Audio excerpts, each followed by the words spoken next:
Bersyukur kita kepada Allah dengan mengucapkan alhamdulillahirabbil alamin. Bersalawat kita kepada Nabi Muhammad dengan mengucapkan Allahumma shalli ala sayyidina Muhammad wa ala ali sayyidina Muhammad. Baik Bapak Ibu yang hadir pada hari ini beserta diseminasi calon guru penggerak tahun 2023 yang kami hormati. Demi cepatnya acara kita pada hari ini, mari kita baca Al-Fatihah.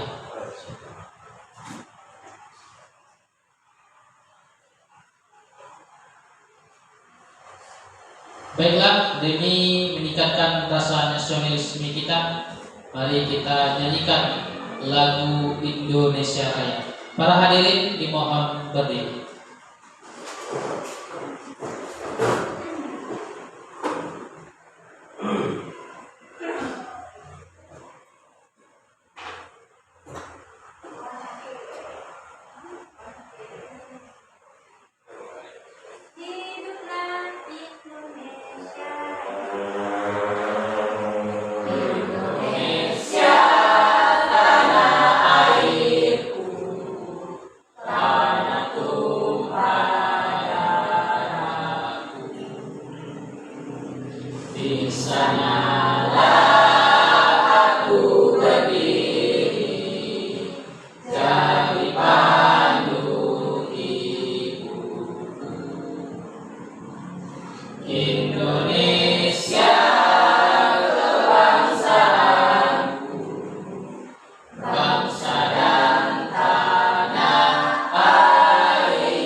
Acara selanjutnya atas kata-kata dari Ibu Kepala Sekolah UPT SDN 06 Kapukasur kepada Ibu Krisrinawati SPD, kita persilakan.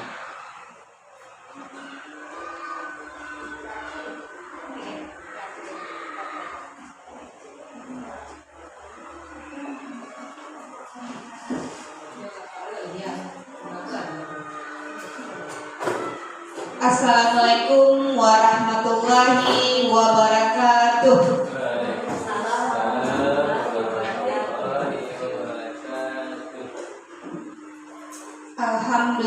Alhamdulillah.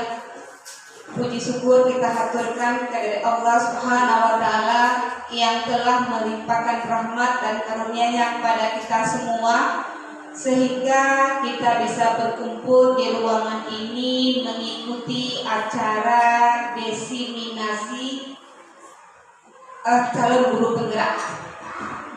Salawat beri salam tidak lupa pula kita haturkan kepada baginda Nabi Muhammad SAW dengan mengucapkan Allahumma shalli ala sayyidina Muhammad wa ala ali sayyidina Muhammad.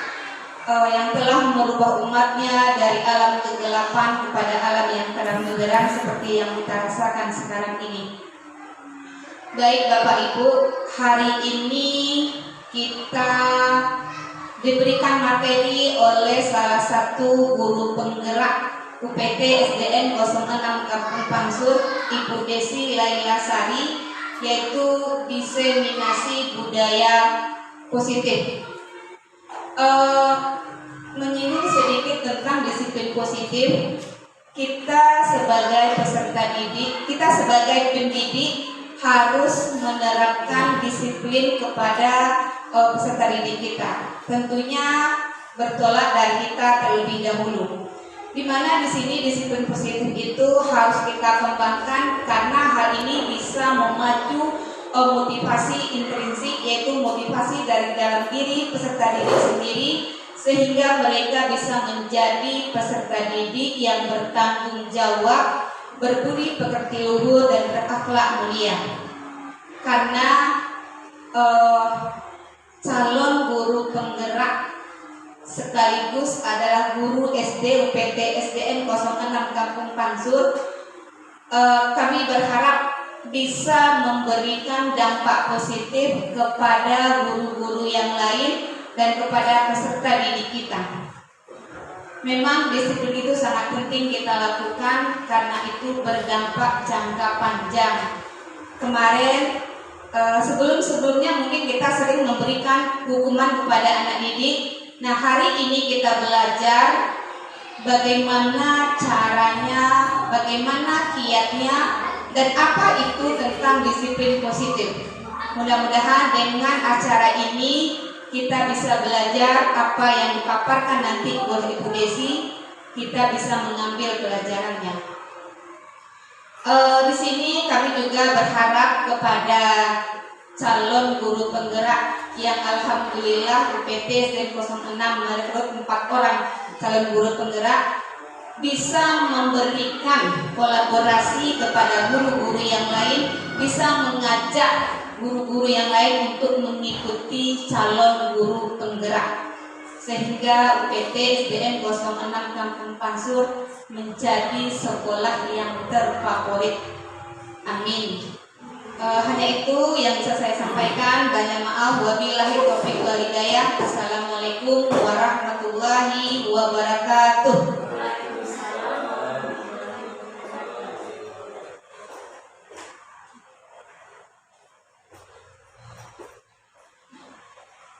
Baiklah, kita masuk kepada acara inti kita, pemaparan materi tentang disiplin positif yang akan disampaikan oleh Ibu Desi Laila Sari SPD.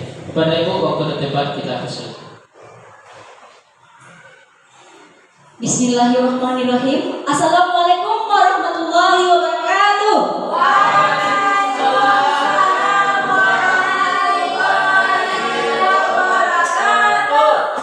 Selamat siang Bapak Ibu semua. Salam merdeka.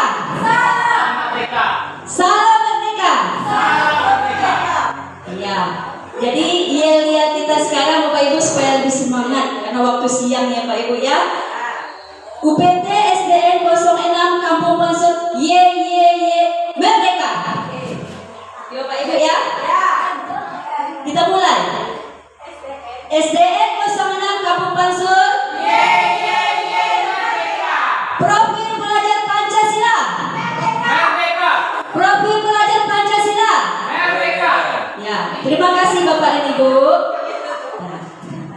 Alhamdulillahirabbil alamin, segala puji syukur kepada Allah Subhanahu wa taala.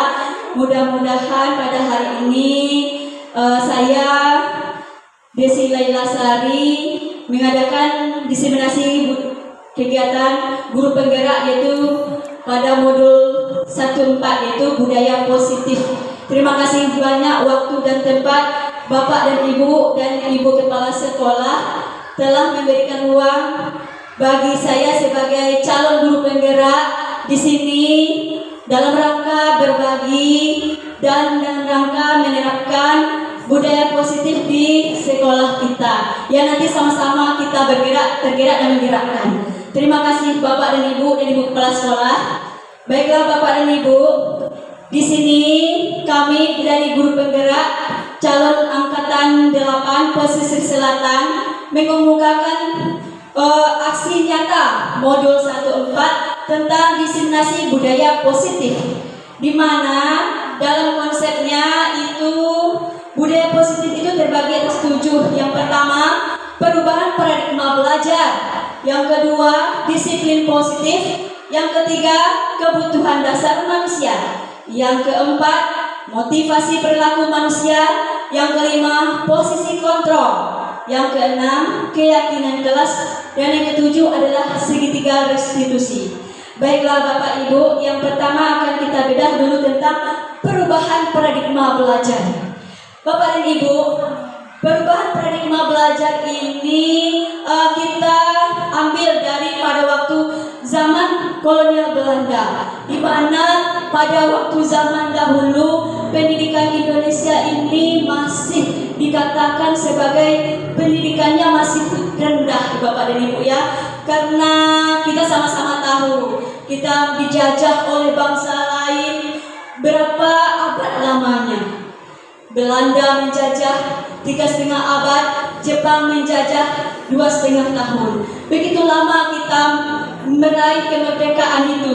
Maka pada zaman pendidikan paradigma baru ini, maka timbullah pendidikan yang berpusat pada murid untuk mencapai kebahagiaan lahir dan batin, sehingga menyebabkan Indonesia merdeka, merdeka, merdeka, seperti yang ada pada kurikulum yang kita sekarang ini. Iya. Baiklah Bapak Ibu. Baiklah Bapak Ibu, pada hari ini kita adakan kegiatan pemantik kita, yaitu Bapak Ibu kita mengadakan sebuah permainan. Kita itu menghayal dulu Bapak Ibu tentang kita coba buka tangan kita.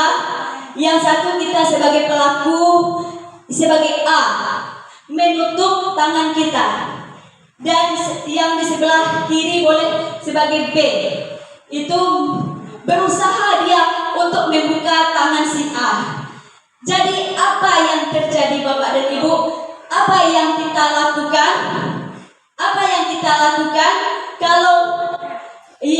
apa yang kita lakukan seandainya kita ingin punya tangan di si A ini dapat untuk kita? Boleh kita caranya membujuk, menghardik, mengintimidasi, memarahi, menggoda, mengkritik. Bagaimana caranya kita itu berupaya untuk mendapatkan yang di tangan si A yang berharga?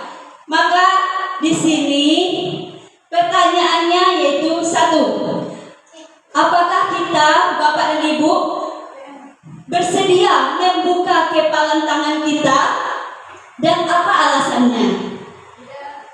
Yang para Ibu Zelva, persilakan. Kalau menurut saya, Bu, saya tidak bersedia untuk membuka kepala tangan saya.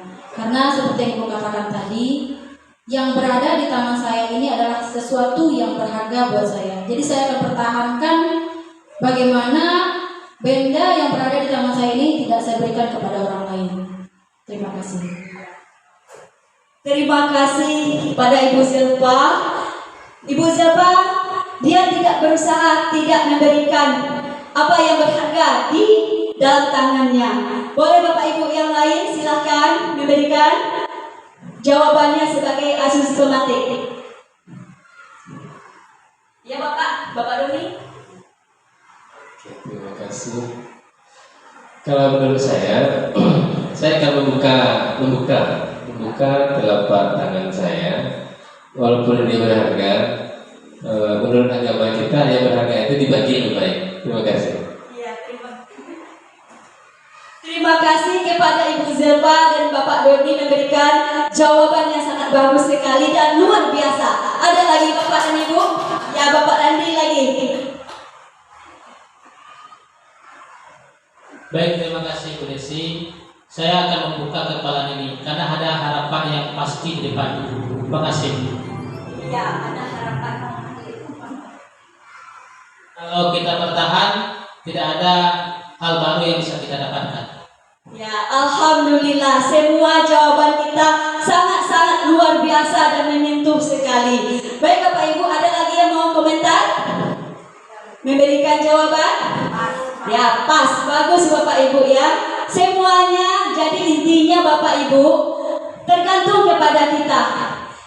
Yang mana kalau kita hal yang berharga di dalam diri kita mau kita berikan kepada orang, tergantung yang mengontrol adalah diri kita sendiri ya Bapak Ibu ya. Jadi itulah tergantung kunci kontrolnya ada pada diri kita sendiri. Kalau kita ingin, maka kita akan membuka tangan kita tanpa dipaksa dan memberikan pengarahan-pengarahan yang lebih bersifat wawasan. Sedangkan kalau ingin mempertahankan, silakan mempertahankan apa yang bisa dikembangkan nanti untuk diri kita. Baik Bapak Ibu, kita lanjut. Ini dia. Jadi perubahan paradigma itu kita sendiri yang memegang kontrol atas kepalan tangan kita. Apakah kita ingin membuka atau menutup kepalan tangan kita? Itu yang tergantung pada diri kita masing-masing sesuai dengan kebutuhan kita saat itu. Nah, begitu juga Bapak Ibu dalam membangun budaya positif di sekolah kita. Bagaimana strategi yang menumbuhkan lingkungan positif di sekolah kita? Sejenak kita berefleksi ya Bapak Ibu ya. Bagaimana strategi praktek di sekolah kita selama ini Bapak Ibu? Ya, kepada Bu Tia.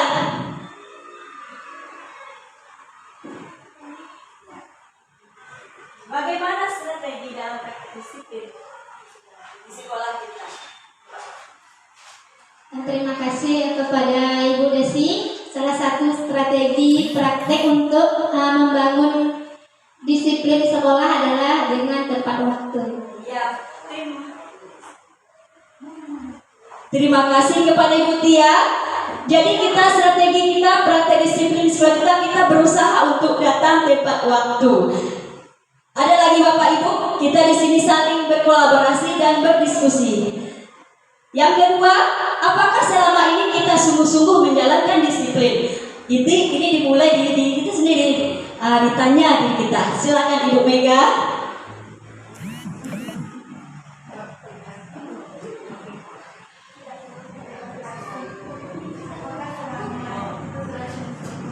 Terima kasih Ibu Desi. Pertanyaannya, apakah selama ini kita sungguh-sungguh menjalankan disiplin? Ya, kita di SD 06 ini guru-gurunya sudah melaksanakan disiplin dengan sungguh-sungguh. Buktinya sebelum bel berbunyi kita sudah tiba di sekolah. Terima kasih.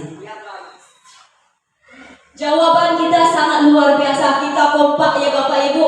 UPT SDN 06 ini memang terdepan, datang disiplin dan selalu menegakkan tepat waktu jamnya dalam kegiatan. Terima kasih. Tepuk tangan untuk SD 06 Profesor. Ya. Kita lanjut yang ketiga, pertanyaannya. Atau kita hanya menjalankan sebuah hukuman? Jadi sudah kita jawab tadi ya Bapak Ibu ya. Kita tidak menjalankan sesuai dengan hukuman. Yang keempat, di mana kita menarik garis pembatas? Maksudnya di sini di mana kita menarik garis pembatas antara disiplin yang kita lakukan dengan hukuman yang kita berikan kepada anak. Ada yang mau yang menanggapi Bapak dan Ibu? Ibu Yenti?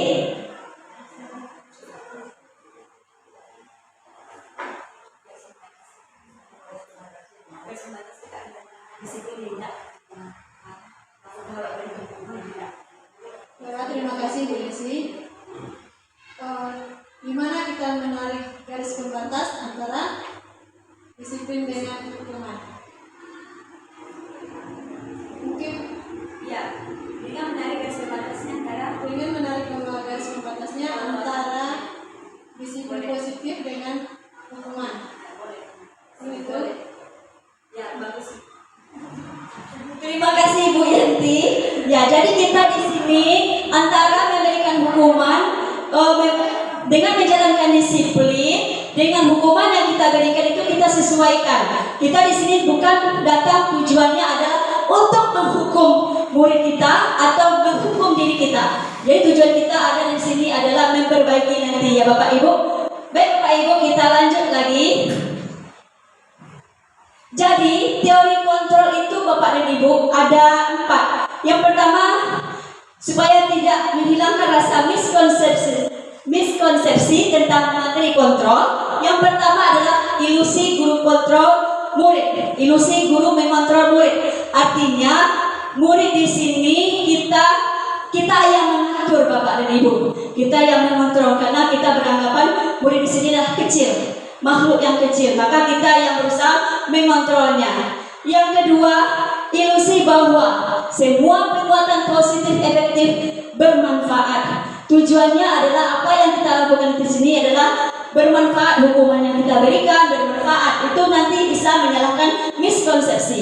Yang ketiga adalah ilusi bahwa kritik akan membuat orang merasa bersalah dalam menguatkan karakter. Jadi kita di sini berprinsip bahwa kita merasa anak kita ini merasa beban dirinya kalau dia berbuat salah, ya Bapak Ibu ya.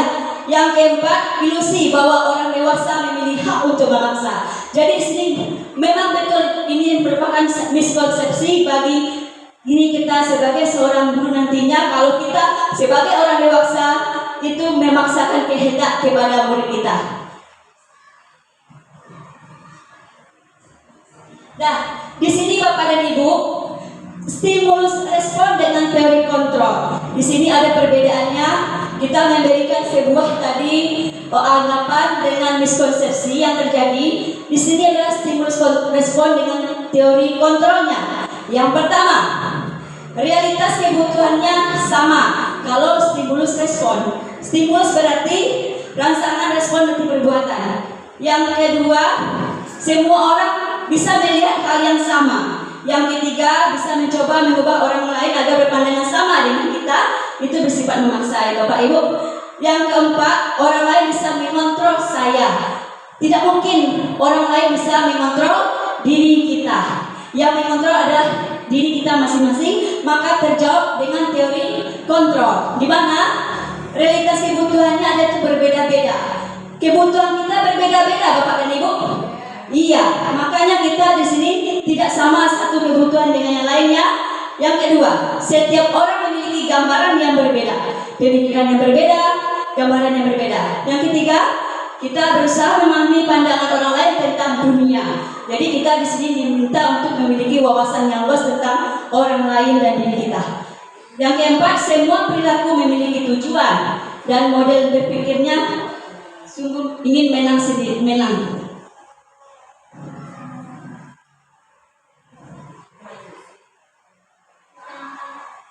Jadi Bapak dan Ibu, disinilah pentingnya pendidikan paradigma baru. Mengapa? Karena pembelajaran yang berorientasi pada penguatan kompetensi dan pengembangan karakter yang sesuai dengan nilai Pancasila. Pembelajaran paradigma baru ini memastikan para pembelajar yang berpusat pada murid, yang mana setiap murid belajar sesuai dengan kebutuhan dan tahap perkembangannya untuk mewujudkan profil pelajar Pancasila, di mana tujuan dari kurikulum Merdeka Belajar sekarang ini Bapak yang sedang berjalan sesuai dengan Kemdikbud tahun 2022.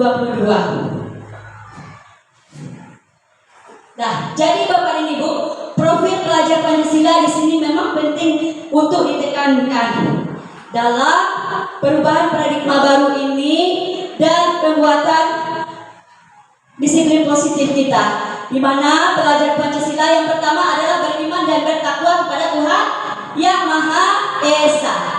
Profil pelajar Pancasila: beriman dan bertakwa pada Tuhan Yang Esa dan berakhlak mulia, berkebinekaan global, gotong royong mandiri, kreatif dan bernalar kritis.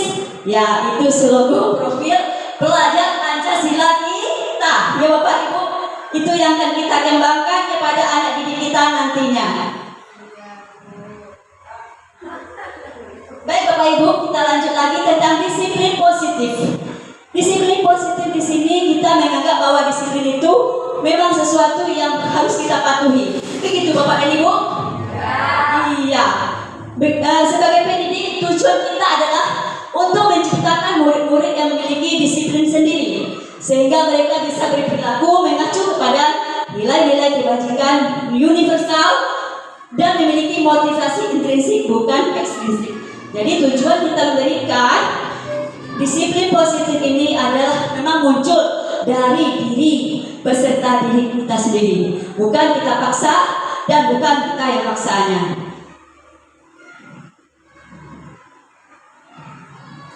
Nah, jadi tujuan disiplin positif adalah menanamkan motivasi kepada murid, yaitu menjadi orang yang mereka inginkan dan menghargai diri sendiri dengan nilai-nilai yang mereka percaya. Berarti di sini bagaimana itu murid itu memunculkan dalam dirinya untuk menghargai nilai-nilai yang ada, bukan dari karena dia ingin terpaksa atau diberi hadiah nanti.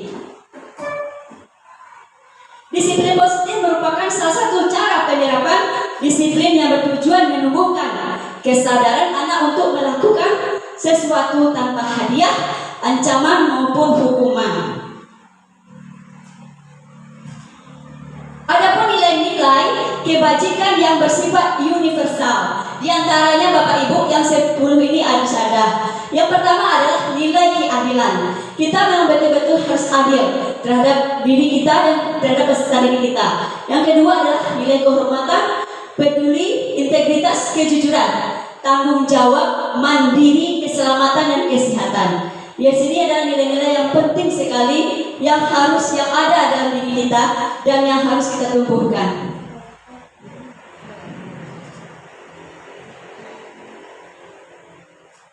Adapun kebutuhan dasar manusia itu ada 5. Yang pertama kebutuhan untuk bertahan hidup. Yang kedua adalah penguasaan. Yang ketiga adalah kasih sayang dan rasa diterima. Yang keempat adalah kebebasan. Yang kelima adalah kesenangan. Jadi kebutuhan bertahan hidup ini memang betul-betul Bapak Ibu. Kebutuhan ingin bebas, ingin bertahan. Dan kalau penguasaan ini akan nantinya menjadi kebutuhan yang harus dikejar, itu tergantung kepada diri pribadi masing-masing. Mana tujuan kebutuhan dasar yang mau ingin dicapai. Tentang motivasi perilaku manusia, motivasi itu adalah dorongan yang timbul pada diri seseorang yang secara sadar atau tidak sadar untuk melakukan suatu tindakan yang dengan tujuan yang tertentu. Maksudnya di sini Bapak dan Ibu adalah motivasi itu dorongan kita, dorongan yang muncul dari dalam kita bersifat intrinsik yang akan kita lakukan untuk mencapai tujuan yang ingin kita capai.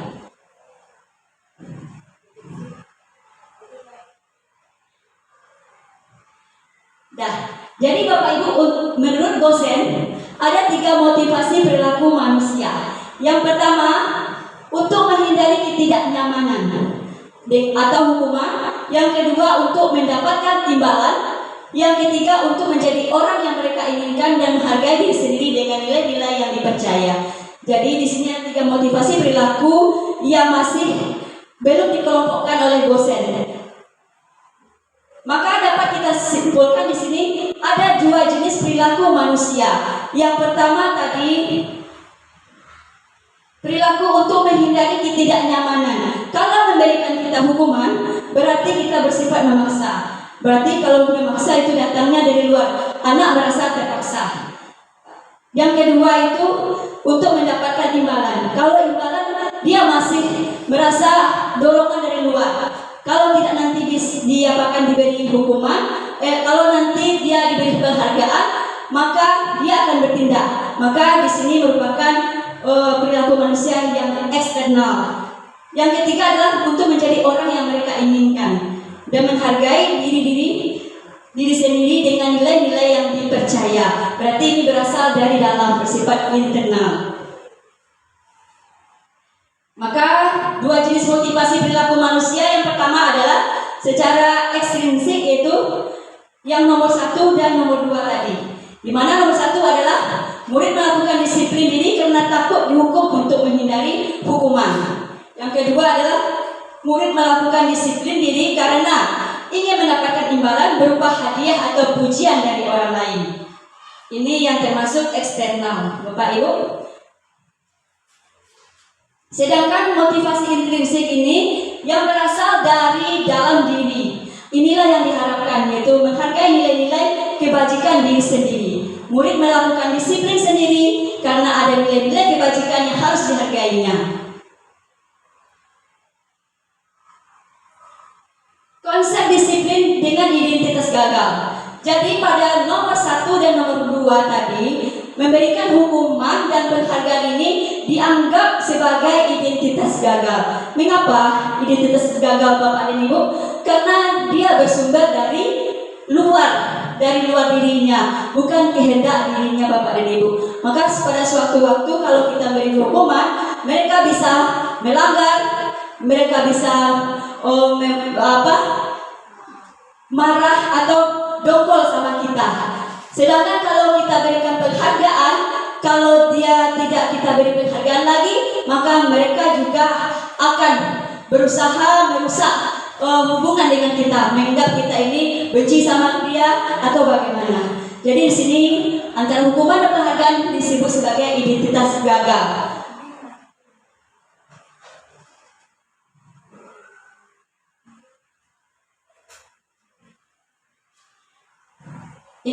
Ini nomor 3, konsep disiplin dengan identitas sukses.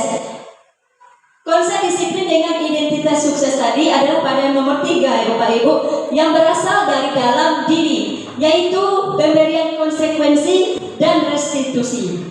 Antara konsekuensi dengan restitusi ini beda-beda tipis, tapi yang lebih menguatkan adalah dengan memberikan sebuah restitusi. Kalau dia konsekuensi, perbedaannya adalah satu, penguasaan jangka pendek, dia tidak bertahan lama. Yang kedua, perlu memonitoring berkelanjutan. Yang ketiga adalah stimulasi respon. Yang keempat, murid menghormati peraturan.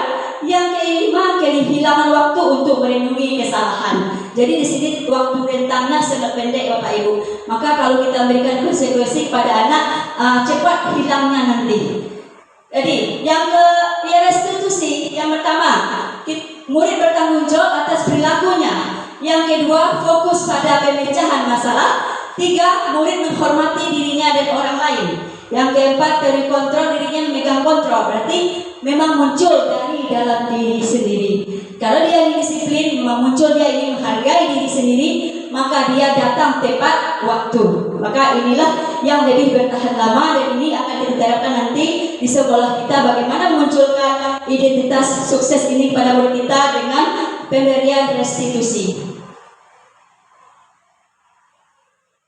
Konsep disiplin dengan pendekatan restitusi adalah sebuah cara menanamkan disiplin pada murid. Nah, ini kita jabarkan tadi Bapak dan Ibu.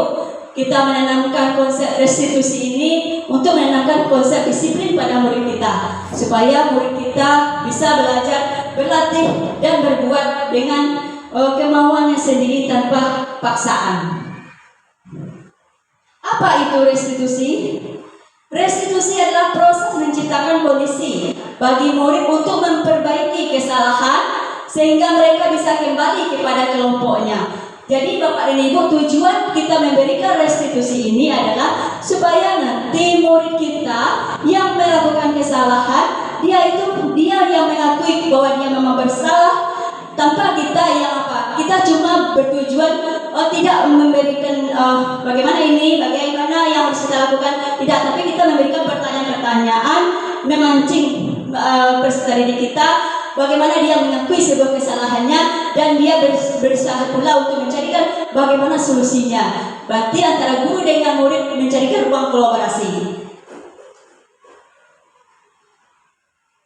Restitusi itu adalah mengajak murid untuk berkolaboratif ya Bapak Ibu, untuk mengajarkan mencari solusi, untuk mencari masalahnya, memecahkan masalahnya. Ciri-ciri restitusi. Yang pertama, menguatkan dan fokus pada solusi.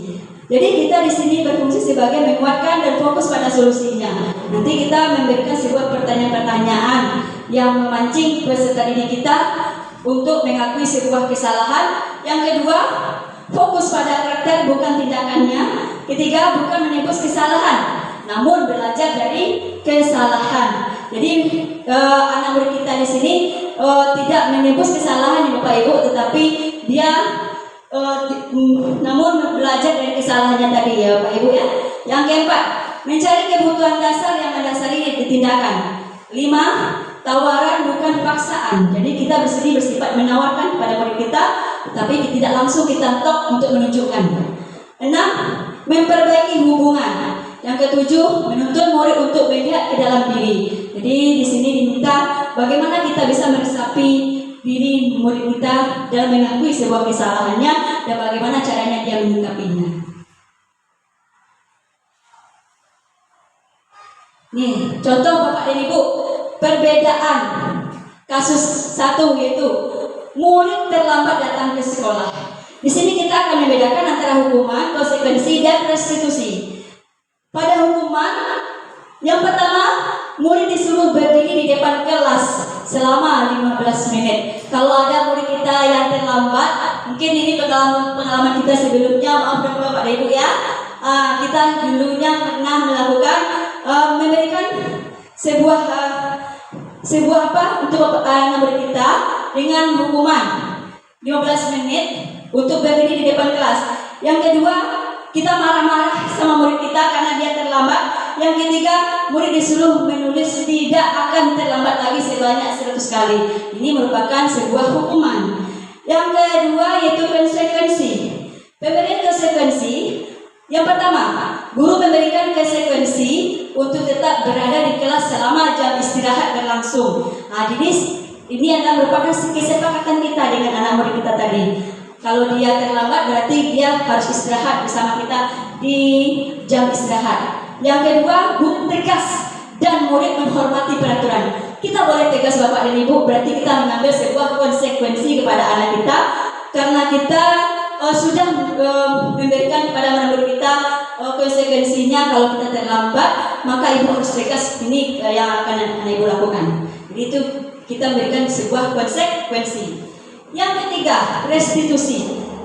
1. Guru menanyakan keyakinan kelas dan dirinya kemudian membantu murid menyelesaikan masalahnya. Jadi di sini tugas kita adalah memberikan nilai-nilai keyakinan, mengingatkan kepada murid kita bahwa apa nilai yang diyakini, apakah boleh datang terlambat, kalau saya datang terlambat, bagaimana nanti. Kita berikan sebuah pertanyaan-pertanyaan yang memancing. Yang kedua, guru terbuka dan murid menghormati dirinya dan orang lain. Jadi di sini kita saling terbuka dengan murid kita dan murid kita juga menghormati dirinya dan orang lain. Jadi di sini kuncinya kita tidak mempermalukan murid kita di tengah-tengah bersama teman-temannya.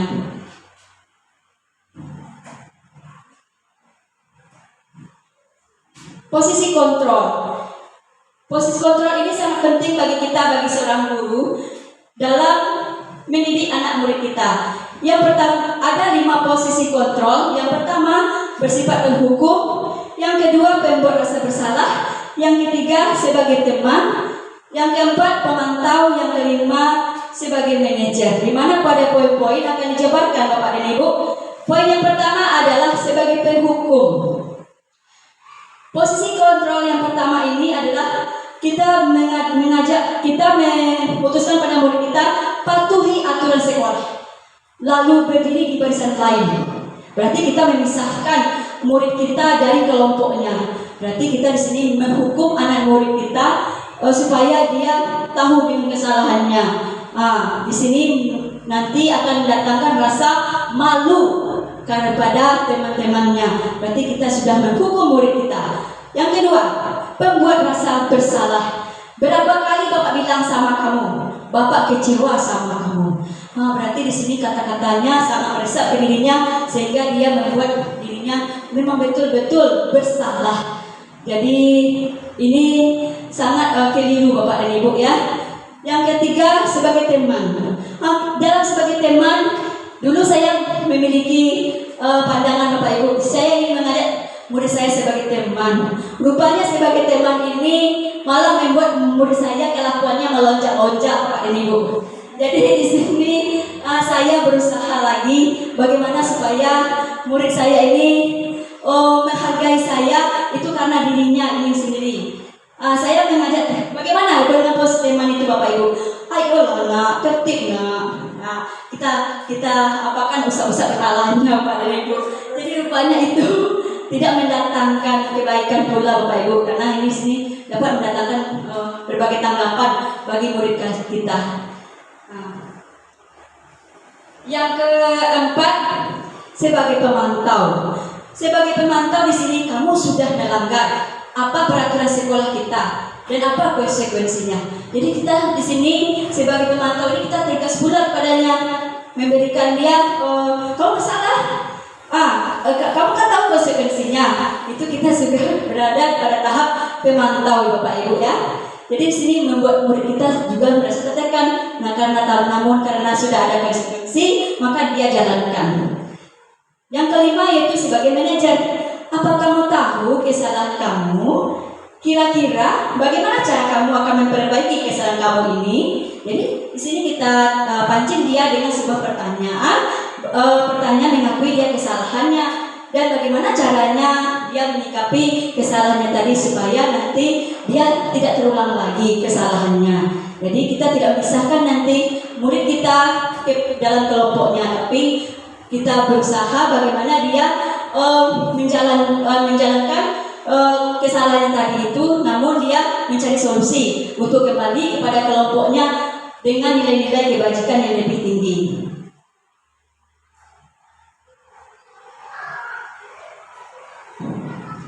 Tentang keyakinan kelas. Keyakinan kelas mengapa bukan peraturan kelas Bapak dan Ibu? Kita di sini mencari sebuah keyakinan kelas, sebuah ungkapan dengan abstrak Bapak Ibu ya. Kita mengangkatnya dengan satu kesatuan yang dimulai dari peraturan kita terbitkan tadi menjadi sebuah keyakinan kelas. Keyakinan kelas ini yang utama sekali tentang nilai-nilai yang bersifat universal tadi. Di sini akan perbedaannya.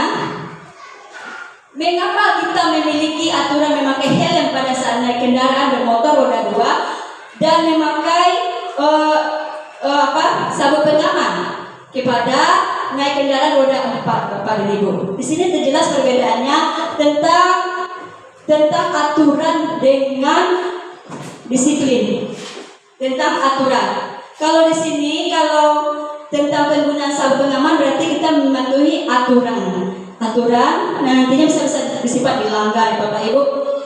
Dan di sini contohnya tadi tentang penggunaan kendaraan berhelm tadi dengan sabuk pengaman. Jadi keyakinan kelas ini adalah nilai-nilai keselamatan yang bersifat universal.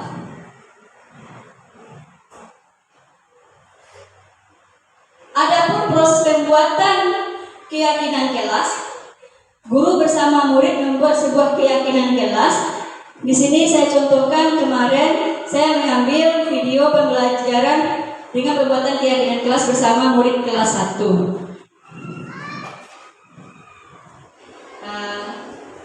Kita tonton sejenak Bapak dan Ibu, mohon sejenak.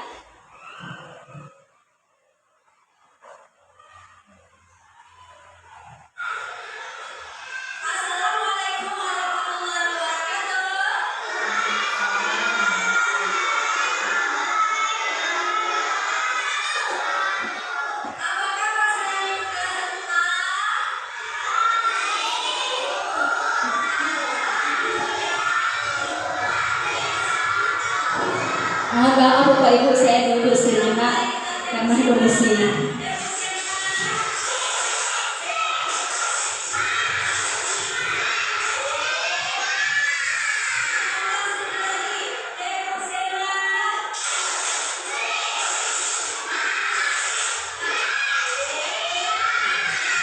Ini pembukaan Bapak Ibu, karena anak kelas 1 mengkondisikannya sangat-sangat sekali. Ini cara menjelaskan keyakinan kelas kepada anak kelas 1.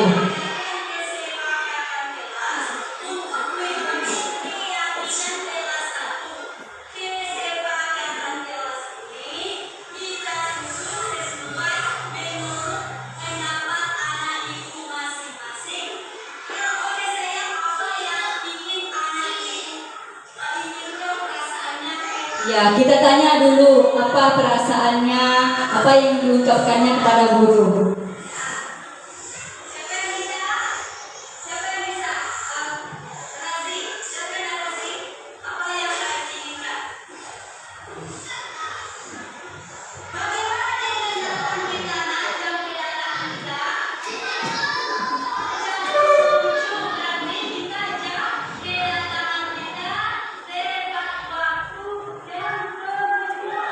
Di sini anak kelas 1 dia menginginkan datang jam 7 tepat. Maka di sini karena mereka belum pandai menulis, maka dibantu dengan ibu guru.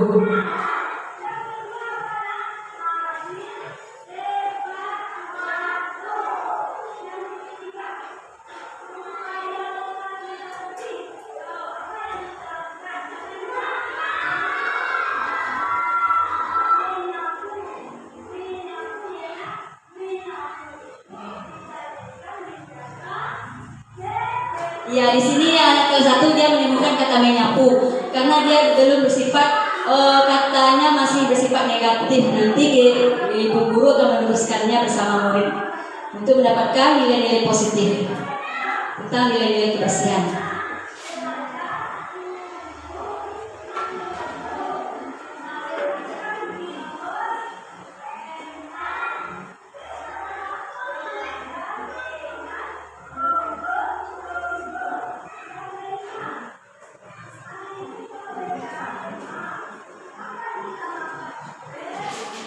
Ya.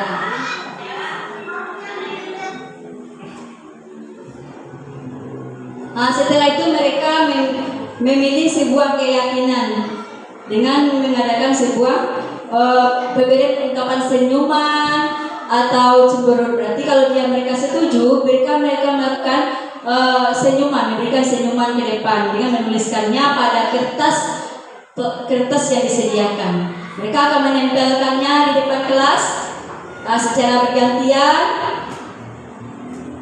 anak laki-laki dengan anak perempuan, sambil memberikan gambar yang ingin mereka tulis.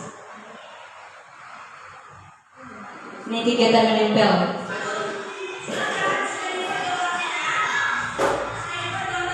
Nah, setelah selesai, maka guru bersama murid memilih keyakinan kelas yang mereka inginkan, yang mereka sepakati bersama.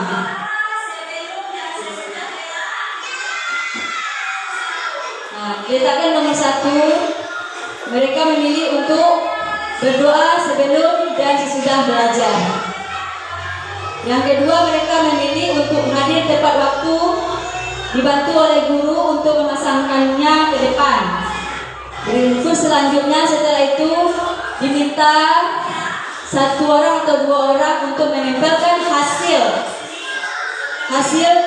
keyakinan kelasnya ke depan, yang dibantu oleh anak laki-laki dan anak perempuan. Maka semua mereka memutuskan untuk meyakini keyakinan kelas yang harus disepakati bersama. Ini kesimpulannya Bapak dan Ibu.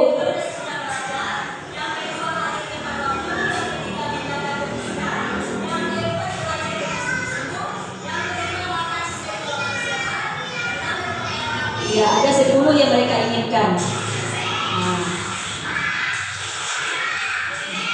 Nah, setelah itu baru guru menutup pembelajaran.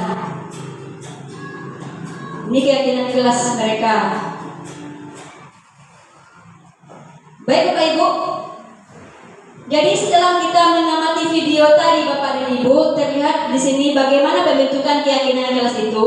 Yang pertama, lebih bersifat abstrak dari peraturan. Berarti abstrak ini dia tidak terlihat, tapi muncul 1 poin yang harus bersifat positif. Yang kedua, berupa pernyataan yang universal, berarti yang menyeluruh, berarti sebuah kesimpulan yang lebih tinggi nilainya. Yang ketiga, sesuai dengan kondisi kelas agar mudah diterapkan. Jadi kita amati tadi, kalau di anak kelas 1 memang betul-betul belum tahu, maka apa yang diterapkannya? Yang pertama tentang dirinya sendiri, boleh makan di kelas atau tidak, berdoa, minta izin bareng-bareng atau tidak Bu. Itu kalimat negatifnya, maka disatukan dengan kalimat positif. Yang kelima, mudah dipahami. Yang keenam, semua warga kelas dilibatkan pada saat pembuatan untuk membuat sebuah keyakinan kelas. Kita masuk lagi Bapak Ibu dengan pengambilan sebuah segitiga restitusi. Segitiga restitusi ini terjadi pada murid kita yang mengalami masalah ya Bapak dan Ibu ya. Masalah atau kendala. Di sini segitiga restitusi ada 3. Yang pertama, menstabilkan identitas. Dalam menstabilkan identitas, kita ini membuat sebuah pertanyaan kepada murid kita, mengadakan setiap orang pasti pernah melakukannya. Yang kedua, kamu bukan satu-satunya yang pernah. Itu merupakan cara kita menstabilkan identitasnya supaya nanti murid ini tidak merasa terlalu terpuruk atau bersalah. Yang kedua, validasi tindakan yang salah.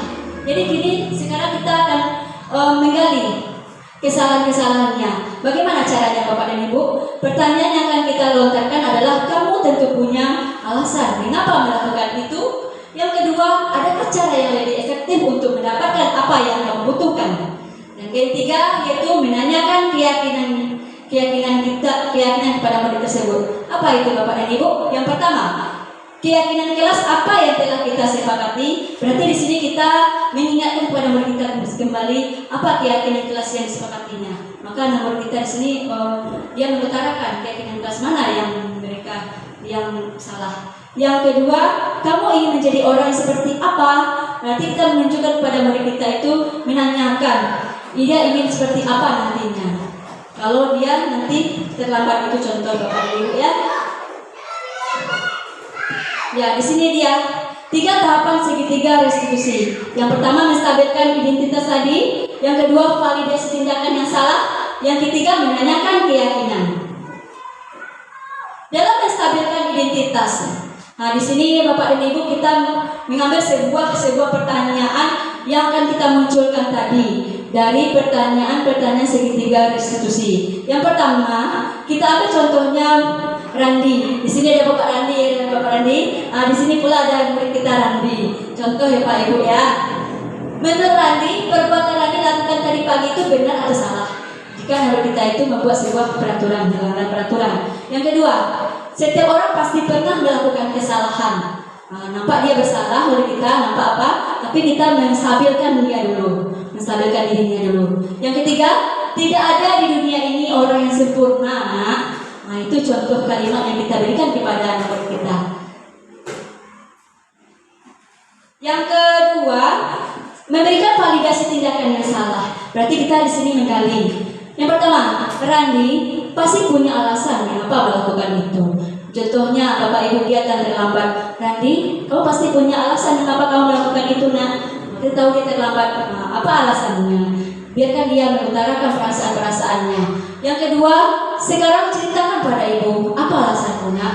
Disuruh dia bercerita Bapak dan Ibu. Nah, inilah yang diharapkan Bapak Ibu kita sebagai pendidik nantinya, bagaimana menuntun murid kita supaya murid kita itu memang betul-betul terasa dan mengetahui makna arti kehidupan bagi dirinya dan memerdekakan dirinya. Menanyakan keyakinan. Dalam menanyakan keyakinan, pertama kita sudah membuat keyakinan kelas. Kita sudah membuat keyakinan kelas. Nah, keyakinan kelas mana yang kamu yang tidak apa?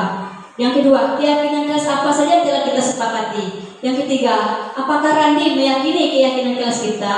Maka kita tanyakan kembali untuk mendapatkan keyakinan kelasnya. Nah, di sini kami sebagai guru penggerak dituntut untuk membuat sebuah contoh penerapan segitiga restitusi yang baru kami lakukan kemarin. Di sini video Bapak dan Ibu.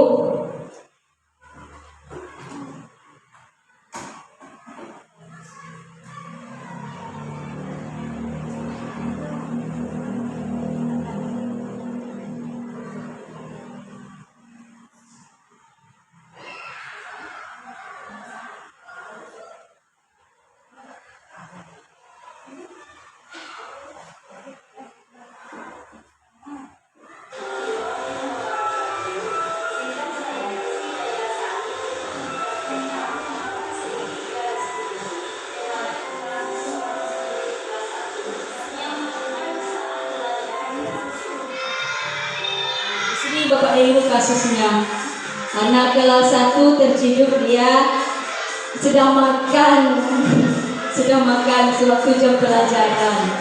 Yang pertama dilahirkan naskah.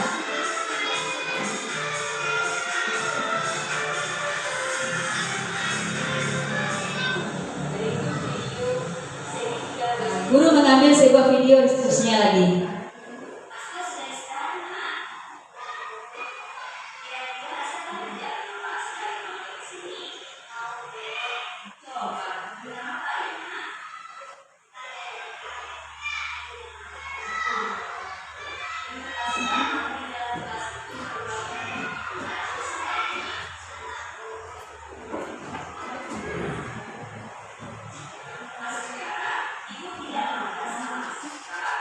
Di sini guru menstabilkan identitas anak tersebut.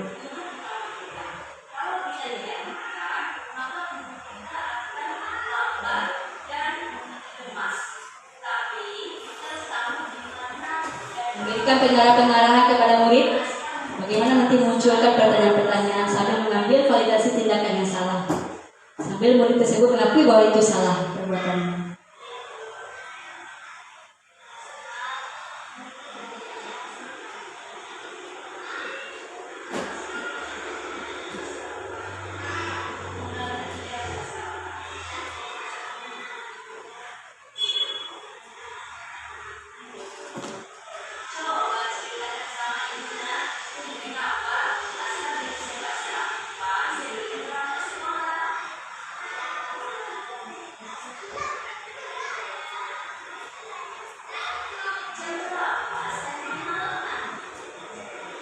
Guru menanyakan berapa dia tidur malam.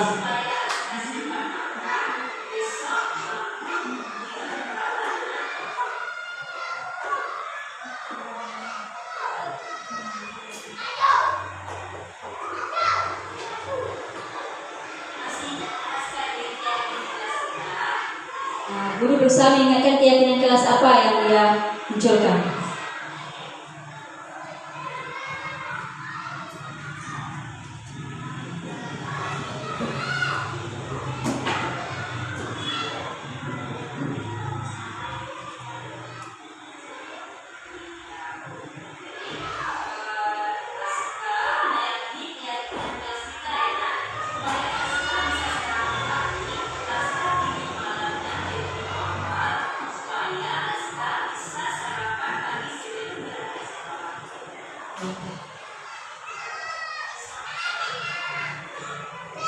Murid mengambil sebuah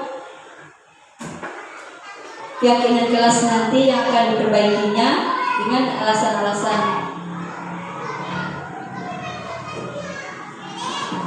Di sini Bapak Ibu. Murid dipulangkan kembali ke tempatnya dengan keyakinan kelasnya. Di sini pemberian refleksi segitiga restitusi.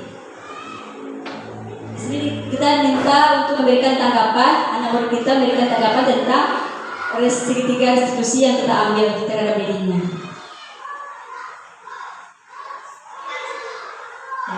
Itu Bapak dan Ibu. Dia mengakui dan mencarikan solusi.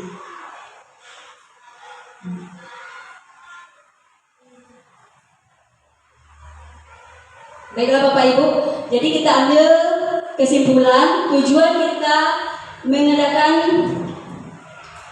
diseminasi ini adalah yang pertama adalah untuk mendapatkan tujuan yang mulia dari penerapan budaya positif Bapak Ibu, agar terbentuk murid-murid yang berkarakter nantinya, berdisiplin, santun, jujur, peduli, bertanggung jawab, dan merupakan pembelajaran sepanjang hayat sesuai dengan kompetensi lulusan yang diharapkan. Jadi di sini berpusat pada standar nasional pendidikan kita di Indonesia. Maka sampai disinilah kegiatan diseminasi saya sebagai guru penggerak angkatan 8. Ada yang bertanya Bapak dan Ibu? Silakan. Satu pertanyaan Bapak dan Ibu. Ya, boleh Ibu Yesti.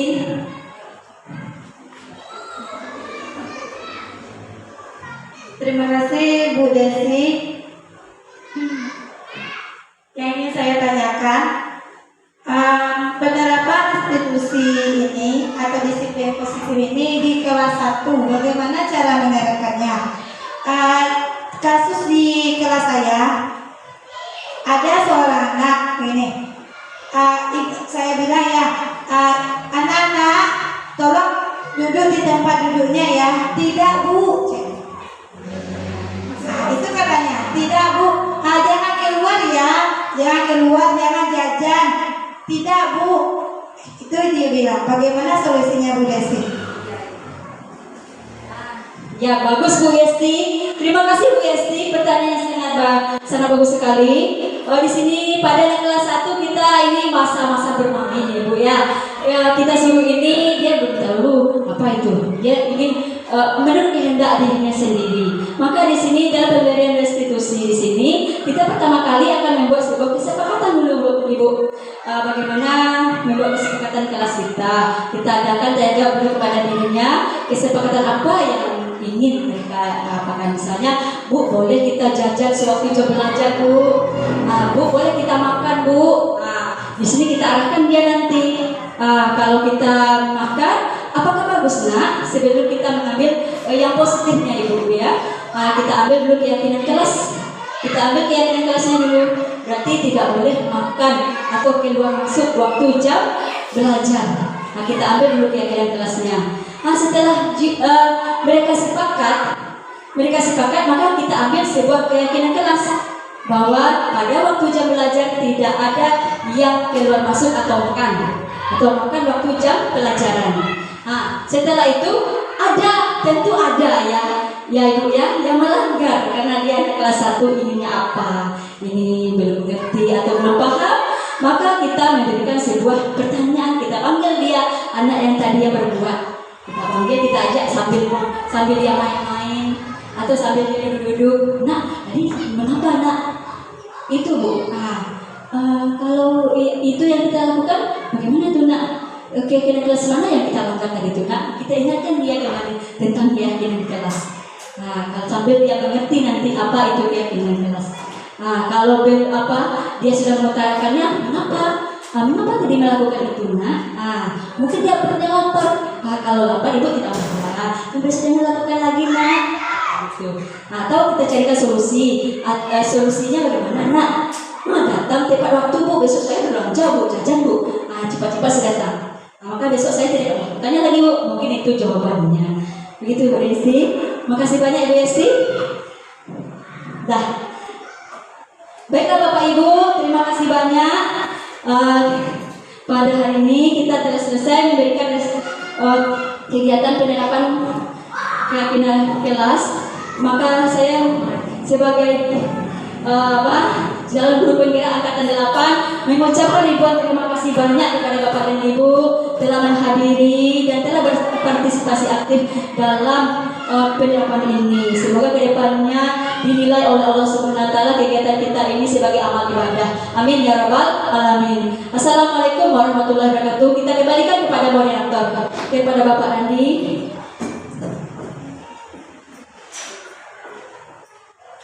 Terima kasih kepada Ibu Esi yang telah memberikan pemaparan tentang disiplin positif di tempat kita bersama. Baik, pada akhirnya dengan pemaparan materi tadi berakhirlah kegiatan kita pada siang hari ini. Saya sebagai moderator mohon maaf atas segala kekurangan. Terima kasih atas segala perhatian. Wabillahi taufiq wal hidayah. Wassalamualaikum warahmatullahi wabarakatuh.